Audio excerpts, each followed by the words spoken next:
தொடுகின்ற வேலைகள் அனைத்திலும் வெற்றி தரக்கூடிய மாதம் என்று சொன்னால் அது முதல் நாள்லேருந்தே உங்களுக்கு வருது. ஏன்னா சந்திரன் அன்றைய தினமே ஆட்சி பெற்று காணப்படுவதால், அதாவது எப்படி சொல்றதுன்னா, வெற்றி வெற்றி வெற்றி வெற்றி. முதல் மாதம் முதல் மாதம் இந்த 2025 வருகின்ற முதல் பண்டிகை என்று சொன்னால், இந்த பொங்கல் தின நல்வாழ்த்துக்களையும் புத்தாண்டு பொங்கல் தின நல்வாழ்த்துக்களை தெரிவித்துக் கொண்டு, கடகராசிக்கு இதுவரைக்கும் துன்பத்திலிருந்து விடுதலை தரக்கூடிய மாதம் என்று சொன்னால் இந்த தை மாதம். இதிலிருந்து நீங்கள் விடுதலை பெறுவீங்க. 6ஆம் தேதிக்கு அப்புறம் அவருடைய நிலைப்பாடும் மாறி 6ஆம் இடத்திலிருந்து அவரும் இடம்பெயர்ந்து 7ஆம் இடத்துக்கு வருவதால் உங்களுடைய கம்யூனிகேஷன்லாம் அதிகரிக்க ஆரம்பிச்சிடும்.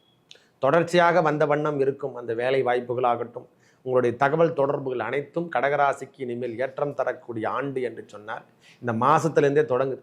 கிரகங்களால் தான் நாம் ஆட்டி படைக்கின்றோன்னு யாருக்குமே தெரிய மாட்டோம். நாம் செய்கின்ற வேலைகள் அனைத்திலும் கிரகங்கள் கொடுக்கின்ற அமைப்பு. இந்த சூரிய நிலைப்பாடு நல்ல விதமாக உங்களுக்கு 7ஆம் இடத்தில் இருப்பதால் எதையும் முறியடிக்கக்கூடிய தன்மை, எதையும் எதிர்த்து போராடக்கூடிய பாக்கியம் பெற்றோம். நான் சொல்லுங்களேன், பனி இரவு இதெல்லாம் யாரை கண்டால் விலகம் என்று சொன்னால் சூரியனை கண்டு. அதே போல் நம்மளுடைய இந்த அஷ்டமத்து சனியின் தாக்கம் எல்லாம் இனிமேல் குறைந்து கொண்டே வரப்போகுது. வாழ்க்கையில் நாமளும் வெற்றி பெற்று பெரிய லெவலில் வர்றதுக்கான மன நிம்மதியோடு வாழ்ந்தால் போதாதா? அந்த மன நிம்மதியோட வாழறதுக்கான அடிப்படையை இந்த தை மாதம் 1ஆம் தேதியிலேருந்தே நம்மளுக்கு கிடைக்க போகுது. ஓரளவுக்கு நம்மளுக்கு இந்த பிரச்சனையிலிருந்து விடுபட்டு இந்த பொங்கல் தினத்திலிருந்து ஆரம்பித்து நல்ல ஒரு முன்னேற்றத்தை காணலாம். தடையாக இருந்து வந்த திருமண பந்தமும் தடையாக இருக்குதுங்க. நான் தெரியல, ரொம்ப நாளாக எதிர்பார்த்துட்ருக்கேன். திருமண பந்தம் கிடைக்குமா?